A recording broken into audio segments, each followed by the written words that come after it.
Okay. All right. And now you need that URL.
Well, welcome everyone. Welcome to the first of a series of masterclass presentations that we will put on. This one dealing with how we create confidence in a changing market. So this webinar that we're going to do here is specifically directed at sales leaders, at sales managers, those who are responsible for a sales team and helping them to be the best that they can be. And we're talking specifically in the real estate industry. Now, if you're not in the real estate industry, or if you're not a sales leader, you might still very well find this to be very, very helpful, because that confidence is critical. And it is critical. And I want to kind of get into that and set the stage for where we're going to go in our time together. I think what we find here is that markets, real estate markets, any market for that matter, do have a tendency to rise and fall. That's going to happen naturally. I think that's not news. I think we all understand that. But what will happen here is that when there are shifts, they cause more than anything else an erosion of confidence in potential home buyers. And that's always where we get into trouble first. So that erosion of confidence is at the core of any market slowdown. So when you see a combination of rising prices, rising interest rates, suddenly perhaps maybe I can't sell my home for as much as I thought I was going to, the economic underpinnings of the economy might be sound. They might be absolutely solid, but there is a confidence shift that we oftentimes see. And what we'll see here is customers who are sort of waiting it out, not waiting for a long period of time, but waiting until they can define a new normal. And that's a good way to look at it. I think that the market we're seeing right now is a normal market. We had, of course, several years of a down market, several years of a really strong market. And I think we're balancing out now into a normal market. But we still do have this issue of confidence. Now, that confidence, we see this in a number of different ways. We definitely see it in the customer and a waning confidence that our customer sometimes has. But we also see it in the confidence of the salesperson. And that's really going to be important, because when your salesperson loses confidence, let's just say some bad things are going to happen when the salesperson loses confidence. But then there's the confidence of you, the sales leader, and whether or not you can provide that confidence to those around you, because it's really critical that we understand this principle. It's a very, very important principle, and that is that confidence is contagious. We follow confident people. We gravitate to confident people. I'm not talking about arrogance. I'm talking about confidence, that sense of, I got this. You can trust me. I can lead you where you need to go. And so I'm going to suggest that you, as a sales leader, you've got to understand your position as a confidence pusher. You are a dealer in confidence, because confidence is adopted. So what we want here is this trickle-down effect, the confidence of the sales leader heading into the head and the mind of the salesperson, so that they are confident, and then they can in turn raise the confidence of their customers.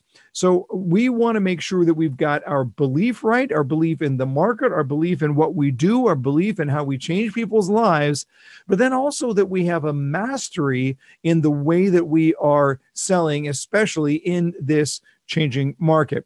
And when you have those two things together, belief and mastery, you have the recipe for confidence. Confidence is not just about, come on, I know you can do it. Confidence isn't a pep talk. Confidence is what the result of that you're going to find with belief and mastery. When I believe very strongly in what I'm doing in the market, in the opportunity that I have for my customers, and I have mastered the way in which I do it, my byproduct then is mastery. And it's a beautiful, beautiful thing. So what we're going to do here is we're going to look at it. We're going to share today some very specific aspects of confidence and what that confidence looks like. We will look at how we create confidence in this changing market, and we'll look specifically in 4 different areas. We will look at why a customer should buy now versus any other time. And this is so critical. If your salespeople are not prepared at the ready at any moment with a why buy now discussion, you're going to have a problem, because then the customer has to figure it out for themselves. So we have to make sure that that why buy now discussion is constantly being updated, and that your salespeople have a tremendous amount of confidence in how they share that. So we'll look at the why buy now, then we'll look at the why buy here. Now, again, from the perspective of your customer, they can buy anywhere. So why here? What is it about this community that separates it from every other community, that makes it a unique opportunity such that the customer will look at it and say, I buy here or I compromise? The third thing we're going to look at is why this. And when I'm talking about this, I mean this particular floor plan or this particular home site. If we look at it from the perspective that our customers are constantly trying to eliminate confusion, we like to think that customers are eliminating choices. That might be true, but it's to a greater end. That is to eliminate confusion. There's a really interesting book written called The Paradox of Choice. If you ask people what they want, they're going to say lots and lots of choice. But then you give them lots and lots of choice, and what happens? Their brain locks up. They don't know how to decide. So how do we narrow this down to say, why this floor plan for you? Why this home site for you? And as a sales leader, it's critical that you're coaching your salespeople to make sure that they have stories to tell about every home site and about every floor plan.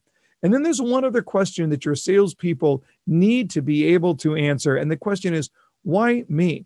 As a sales counselor, why should a customer choose me? The impact that a salesperson has on a customer's buying decision is immense. It is absolutely enormous. And what we want to do is we want to make sure that we are not minimizing that in any way, but that we are holding our salespeople up to be the strongest that they could be, that their confidence that they themselves are a part of the value equation will make a profound impact on the way that our customer makes a decision. So that's where we're going to go today. Before we get there, I want to just chat for just a moment here about what you can do as a sales leader in building your own aptitude and building your own career, and frankly, in just getting your life back. I mean, we're just getting started on the webinar, but I want to pause for a moment and let you know, I love doing stuff like this. I absolutely love working with sales leaders. It's the best part of what I get to do, which is exactly why I created the Sales Leadership Roundtable many years ago. It was really based out of my selfish desire for a sense of connection with like-minded leaders, to get deep into their journey with them. But I also saw the frustration that sales leaders have to go through. And look, I get it. I did the job for many years. Sales leadership is a lonely business. It really is. Nobody gets it. The pressure from the boss, the maintaining the positivity among the team, the changes in the market, the management of the stress, the constant fires that we have to put out. And it wears on us and it grates on us.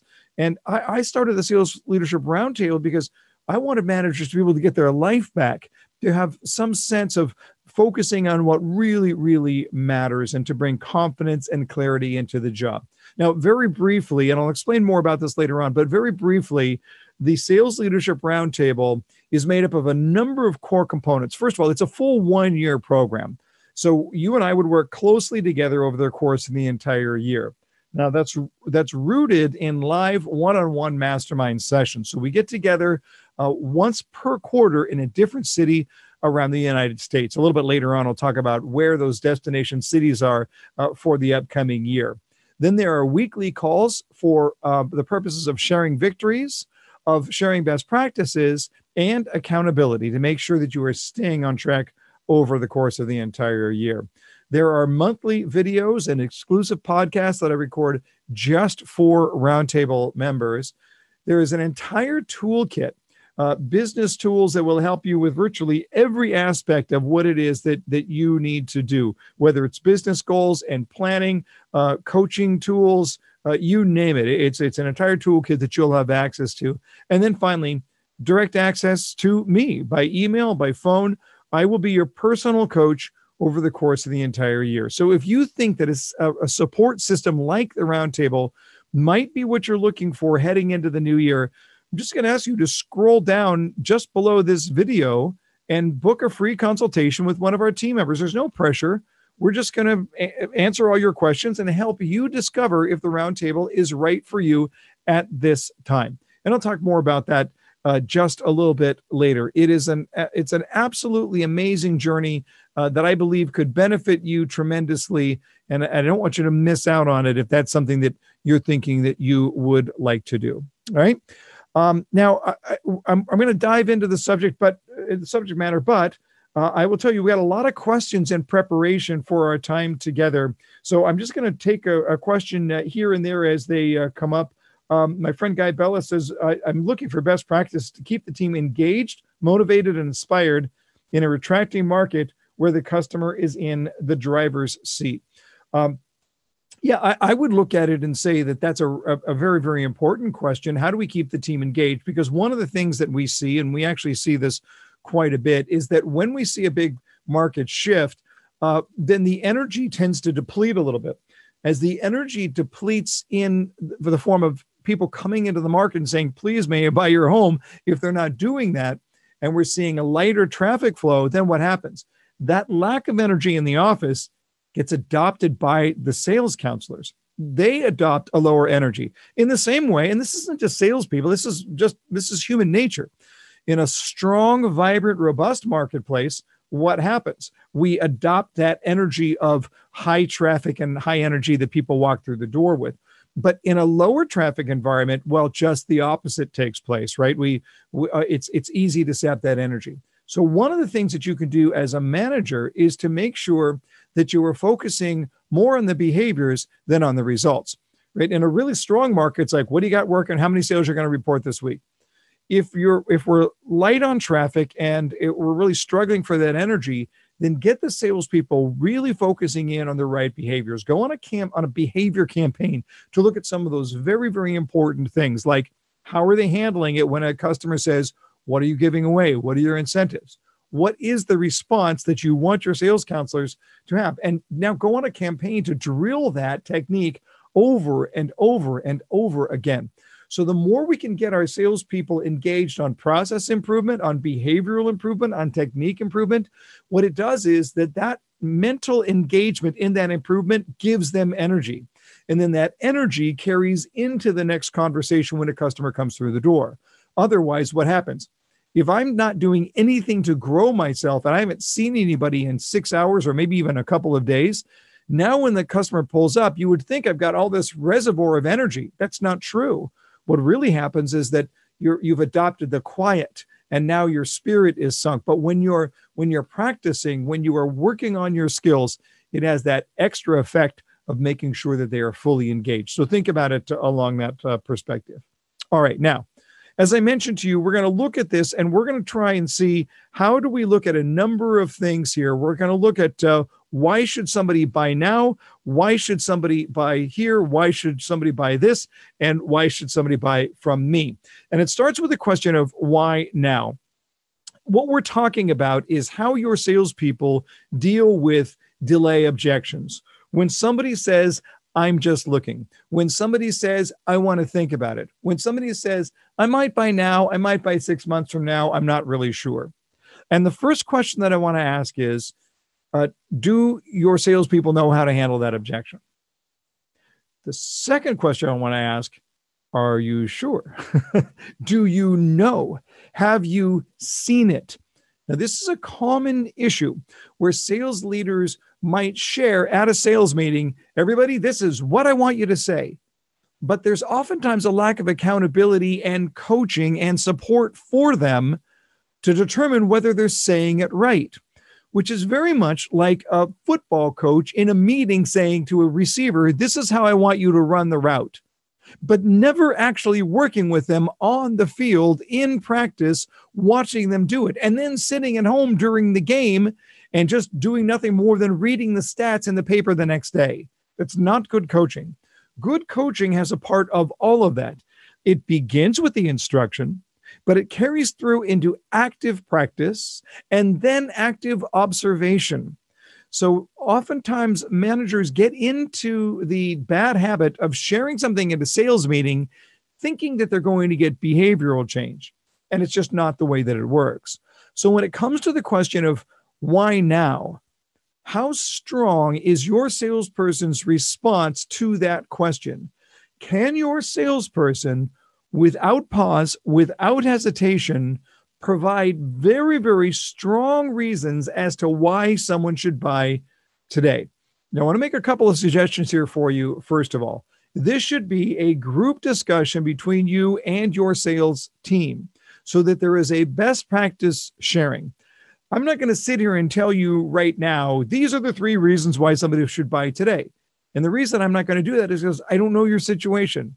I don't know your market. I don't know what you're trying to sell. You are the ones who can come up with that. The question is not what are that's not the difficult part. The question is, how do you share that effectively? And that's the part that needs work. Because what you want to do is you want to look at it on 2 very important levels.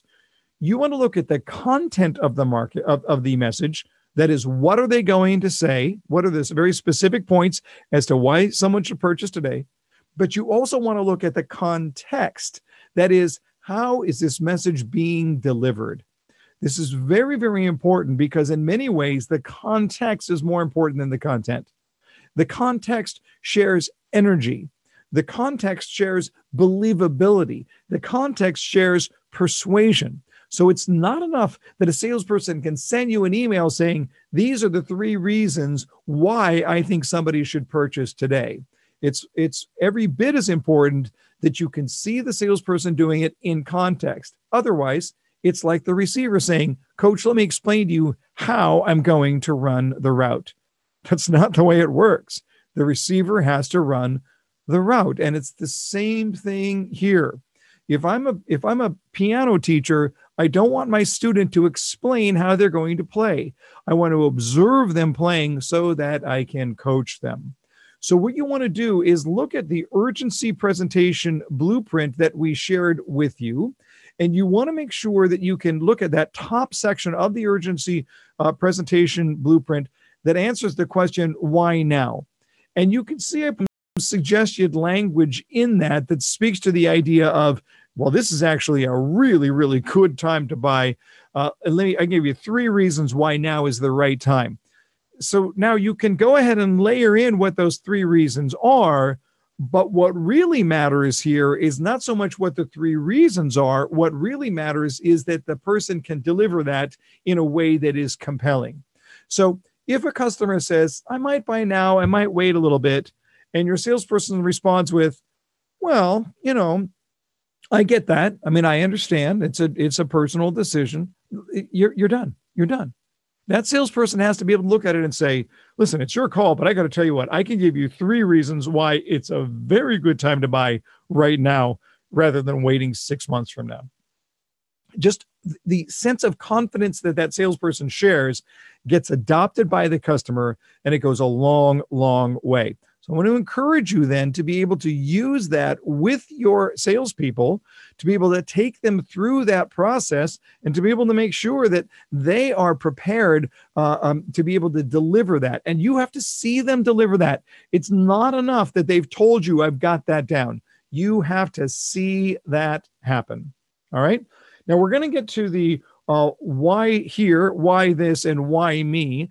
Before we do that, as we talk about navigating through that shifting market that we are all having to deal with, it reinforces how much we are so often tied into the busyness of our jobs and how important it is to sometimes step away from that busyness just to clear our heads and to think objectively, to renew our energy and to learn from other people. I do this once a quarter. I have my own coaching class that I've been a part of for years. It's an entrepreneurial coaching class. I fly to Southern California. I spend a day with my peers. We share practices. We learn new things. And the very act of getting on the plane is so powerful. And this is where the hidden value of the Roundtable program lies. The very act of stepping aside, of relaxing for a day or maybe a couple of days in a beautiful destination is going to help you to free up mental bandwidth, to create ideas, to be able to share with other people. This is what I'm struggling with, and maybe to encourage them with what they're struggling with, and then to connect with them for that inspiration. When I started the Roundtable, it's because I thought I had a lot to say about sales leadership. But as it turns out, one of the great benefits of the Roundtable was the opportunity for people to step away, head to a very, very cool place, and spend a little time refreshing and recharging. So let me just show you here on the screen where we're going to be in January. And the first quarter, we will meet in Southern California at a very nice resort right on the beach. And I got to tell you, there are worse places to be in January than on the beach in Southern California. It's just great. We strongly encourage you, take a couple of days. We always hold our roundtable sessions on a Friday so that if you want to spend the weekend, bring your spouse, significant other along and just relax for a little bit for a couple of days. It's really, really a cool way. In the second quarter, it'll be in April this year. We'll be in Charleston.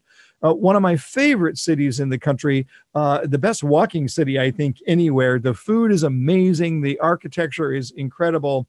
And we meet at a historic hotel there in Charleston. You will absolutely love it. It's one of the highlights of the year. In the third quarter, in the summer, in July, we'll be in historic downtown Sacramento.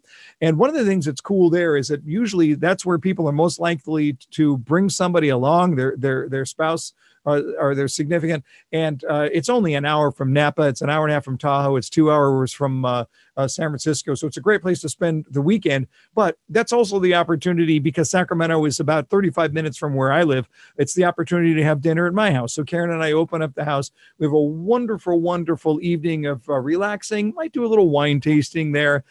We shoot stuff if you're into it's just a pellet gun. We're just shooting bottles. Play a little cornhole and ping pong, and it's just really a great relaxing time with your friends. And then finally, the fourth quarter will be in Nashville, and Nashville is just such a cool city. It's really wonderful. I always love going to Nashville. Those are our destinations. It's that added benefit of being in the roundtable that you get to go to some really, really cool places to sort of cleanse your brain a little bit and get relaxed and get refreshed. That's a whole part of this. So if spending a full day with me, with a group of like-minded leaders from across the continent here, if that sounds like exactly what you're looking for, scroll down, schedule a time, and in that consultation, we're going to walk you through what the program looks like in more detail, and we'll figure out what it's going to look like for you. I will tell you that for our 2019 roundtable, we already have a whole bunch of applications in. It always sells out every single year, so I wouldn't want to wait to be able to do that. All right, let's move on here as we look. I want to take another question here that came in. This is a great question. I'm assuming this from a salesperson. What do you do when a buyer is acting like they know more than you and tend to contradict what you say in regards to product knowledge? That's a really good question, and that's a tough one. It really, really is. But what I would suggest you is that when that is happening, you're probably best off assuming that customer is speaking to you out of their fear.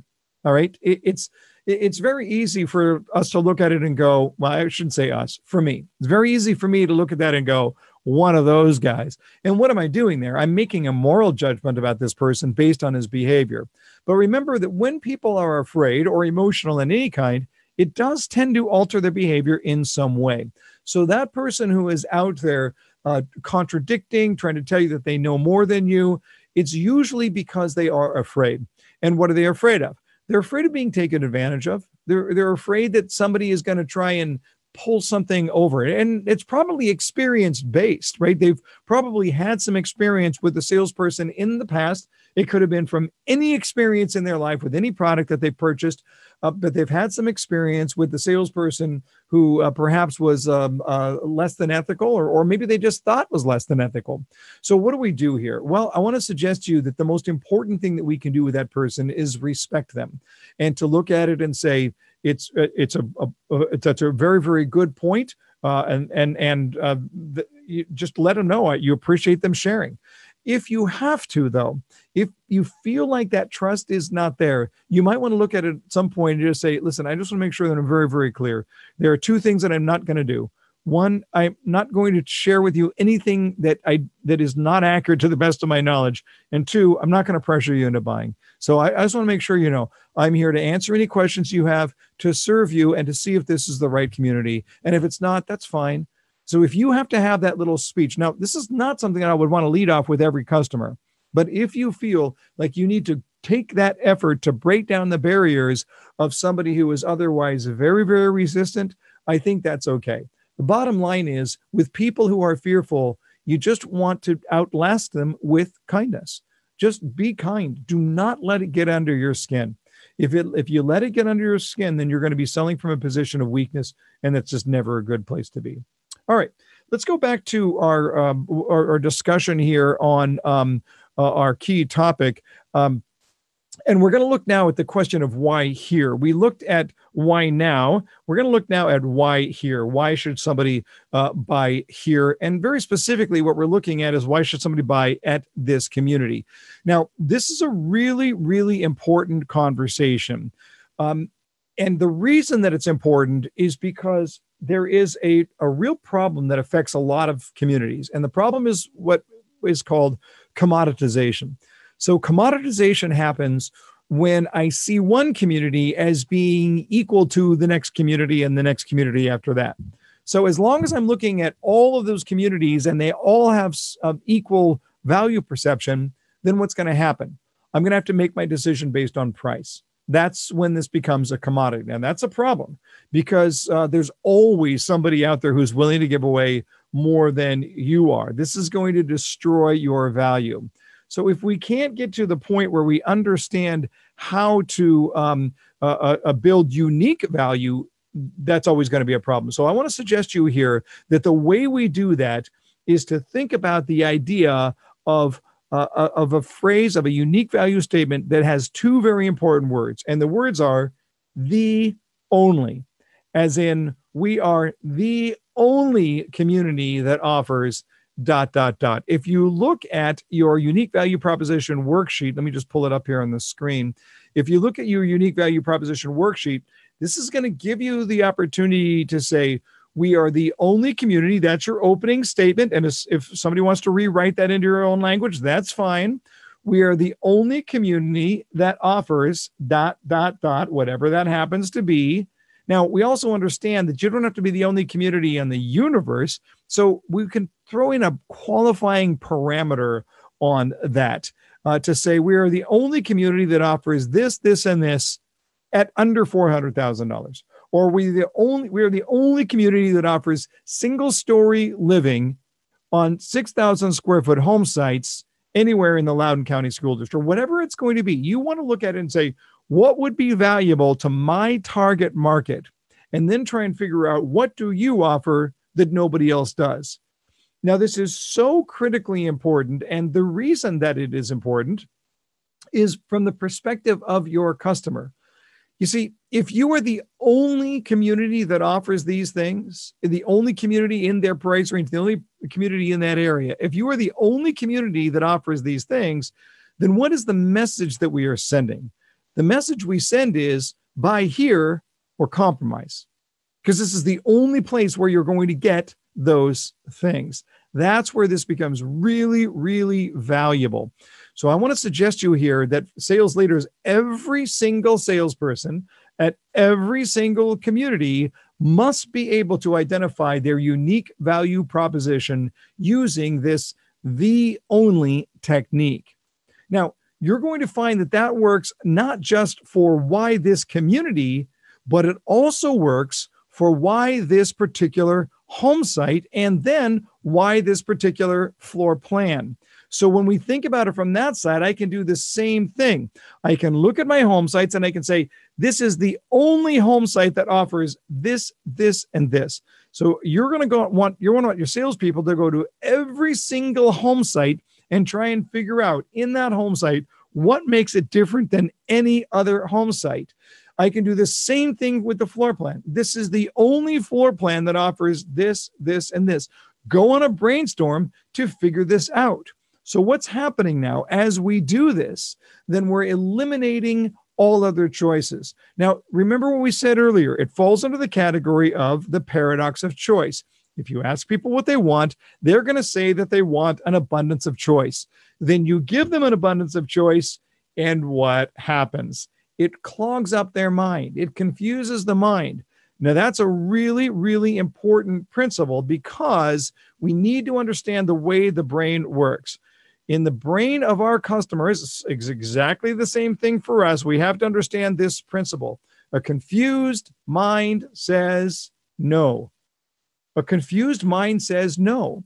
So we think that we want to give people a lot of choice. And I've worked with builders that look at it and say, they've got 12 different floor plans, and each floor plan has 4 or 5 different iterations with structural options that are allowed behind that. And pretty soon you've got a customer that has, 100, 150 different plans that they can choose from. I'm going to tell you that is a recipe for them to lock up their mind. There is no way that they can make an intelligent decision. We have to narrow it down. So the best way to do that is to figure out what is important to the customer, then to be able to say, you know what, you said you were looking for this, this, and this for you and for your family. Well, this is the only floor plan that's going to give you these 3 things. Or this is the only home site that's going to give you what you wanted. An oversized lot that is west facing and whatever it's going to be. So I want to look at those very, very specific things and then tie it back to what my customer is looking for.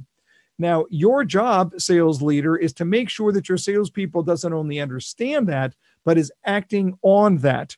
So what you want to do here is when you're working with your salesperson, you want to assume that you are the buyer and that you're waiting for your salesperson at that point to be able to show you their prowess, not explain what they're going to do, but to actually do it. Because I need my salesperson here to be building that confidence, not just that it's a good time to buy, but the confidence that this is the place that you should buy at this community, and that you should buy this plan, and you should buy that home site.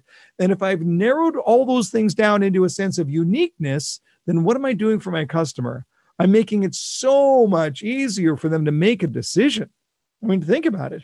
If I'm looking at it and I'm saying, I do believe that this is a good time to buy. And now I'm looking at it and saying, this is the only community that has what I want. This is the only floor plan that meets the needs of me and my family. And that's the only home site that I'm tracking with. If all those things are in order, here's my question. How far away are we from a sale? Right? We are right there. So we want to make sure that our salespeople are very, very well versed. And I will tell you, this is one of the things that we do in the roundtable is that we make sure we are equipping you, a manager, with the skills you need to coach effectively. Because let's face it, if you're like me, I was a salesperson one day, I was a sales leader the next. No coaching, no training, no preparation. I was thrown into it. Here's your desk. Here's the office keys. Here's the alarm code. Good luck, Jeff. That's how I learned sales management. There was not somebody there. I did not have that mentor there to be able to walk me through and build the development plan. Are you with me? Were you there? So many sales leaders have that exact same issue. So what we do in the roundtable is we make sure we go back and we cover each key aspect of success for a sales leader. That's the idea. We're going to open up the Shore Consulting Knowledge Vault. We're going to give you just a program that is jam-packed with relevant and powerful tools. We're going to show you how to use them, and then we're going to use it all throughout the process. I want to give you a quick overview of what it looks like. So let me just give you a flyover here of what this is going to look like in the program. So it begins with January. As I mentioned, we're going to be in Southern California. And at that point, we're looking at prioritization and time management. But then we're looking at something critically important. We are looking at lead conversion coaching.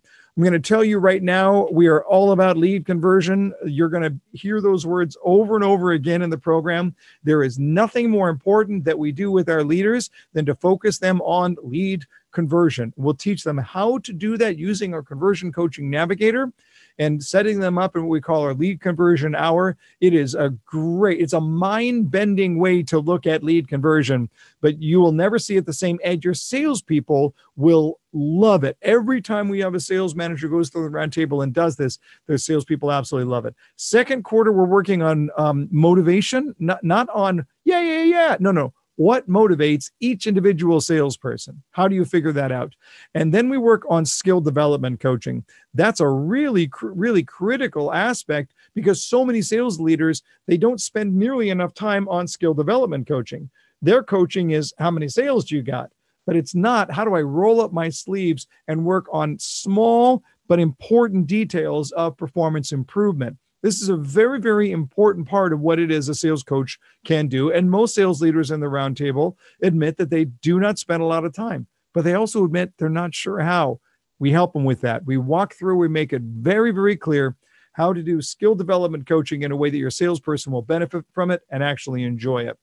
Then in the third quarter, we work on hiring and training top talent. It's all about how you assess your team, how you grow your team, who you work on first, how you identify new salespeople, how you interview them, how you onboard them, and how you set them up for success. So that third quarter is all about team. It's all about, and I got to tell you, by the time we're done with that, people look at their team in a completely different way. It's really cool. And then the fourth quarter is all about planning for personal and business growth. It's about how you can be a better overall leader.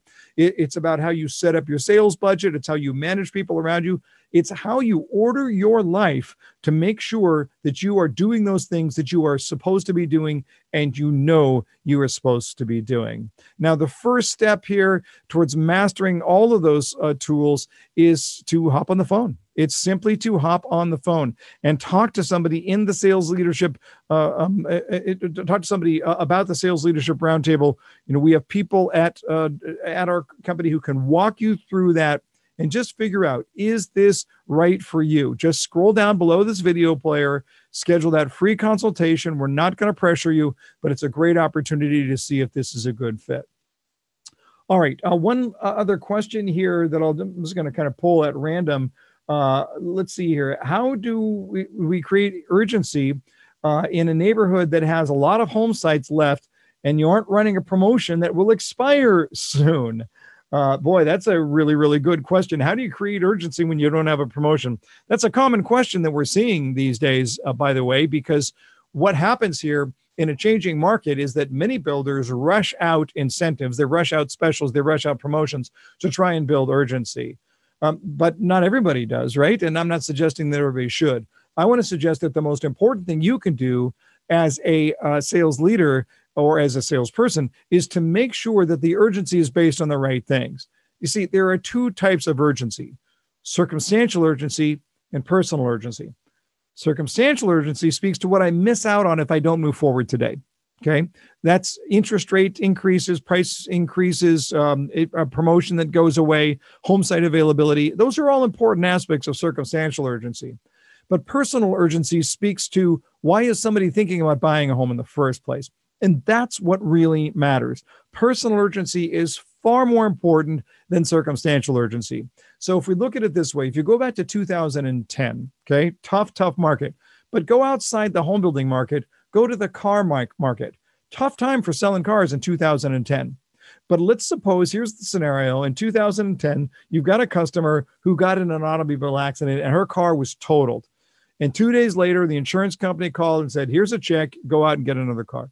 So now here comes a customer walking onto a car lot. Now, let's think about this. The salesperson in 2010 was struggling. If they were adopting the mindset of the marketplace, what are they thinking? This is not a good time to be in sales. I don't know how this is going to go. Yeah, it's a tough time, right? But in that particular case, for that salesperson talking to that lady whose car was totaled and she has a check from her insurance company, how good is the market? The market is incredible. It's the best market we have ever seen. And that's the tack that I want you to take in the sales office and sales leaders to teach this to your salespeople. If your customer needs a place to live and you have a beautiful home for them, how good is the market? Now it's just incumbent upon us to figure out, what is your story? Why are you here? What's going on? Why are you thinking about buying in the first place? If you can figure that out when nobody else does, it will separate you from everyone else. All right, we talked about why now. We talked about why here. We talked about why this. And now we're going to look at that last factor, which is why me. From a salesperson's perspective, they're going to ask the question, why me? And sales managers, I want you to challenge your salespeople to answer this question. Why should somebody buy from you? Now, this is really critical because the mindset of a great salesperson says, I am a difference maker. There are some times where the customer is going to look at a community and say, that's the location, that's the home, that's the price, I'm going to buy it. And they'll do it despite the salesperson. You know what? That's great. We love those sales, but those are gravy sales. Now, I love gravy, but I wouldn't want a whole diet out of it. What I'm interested in is the toss-up sales, where I could buy here, here, or here. What's the differentiating factor? And I would suggest you that the salesperson is, or at least can be, that differentiating factor. So we have to figure out why that is. How do we help our salespeople to build the case that they make a difference? And in fact, that they make a profound difference. And that is absolutely true. They do. Salespeople make an incredibly profound difference in the customer's decision to purchase. Two different studies on this. One said 25%, another said 36%. That's the amount of the entire decision factor for a customer.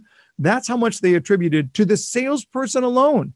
Now that includes price, location, floor plan, builder, every features, everything. And the salesperson alone made up at least a quarter of that decision. Now, that makes sense to me. And I'll tell you why. Because salespeople, great salespeople, bring something very, very important. They bring positive energy. They believe in what they do. They bring positive energy, and that positive energy instills confidence. Sales leaders, I will put you to the test on this, and I'm going to bet you that if you look at your sales pace at all your different communities over the last 6 months, you find me the strongest selling communities, and you're also going to be identifying the salespeople with the best attitude, with the strongest positive attitude. Because in this marketplace, positive energy is contagious. Confidence is contagious. A lack of confidence is also contagious. So your job here is to make sure that you are constantly feeding that positive energy to that salesperson. And I got to say that if you're going to feed positive energy all day long, you better be eating it for breakfast. You better have people around you that are able to feed you that positive energy, because you have to give that out. And I'm going to tell you that this is critical. Your energy is key. You cannot let that pressure get to you. You need to make sure you are doing everything you can to protect your positive energy. And I totally recognize the battle that you're facing, sales leaders. I get it. You're facing negative energy. You got pressure from the top to get more sales. You got a builder over here who's cutting you off at the knees with their incentives. You got an upset customer there and a salesperson with an attitude issue over here because her teenager got in trouble again. And you got a mile of paperwork on your desk, and you got 1,000 emails that are backed up, and nobody understands. Nobody gets it. And I want to suggest to you that you have to surround yourself with people who get it. That's what the Sales Leadership Roundtable is all about. I have to tell you, I've been doing this now for years. And when I'll put up on the screen here, when I look at the people that I've had the opportunity to surround myself with, I was as I was preparing for this this webinar, I was looking at this just last night. I was looking at this shot that you're seeing on the screen right now. And I was going through years of roundtables, and I just had this big smile on my face. And the reason I did is because many people, they joined the roundtable, I didn't know who they are. I had never met them before. But now I look at every single person on the screen, and they all have something in common. These are all friends of mine. And I mean this. This is what happens. The relationships in this group are incredible. What you're seeing now on the screen, you're seeing people who vacation together. These are people who, hey, I'm going to come out to your division, to your company, and just watch you for a day, and then you can come out to mine, and we can share best practices.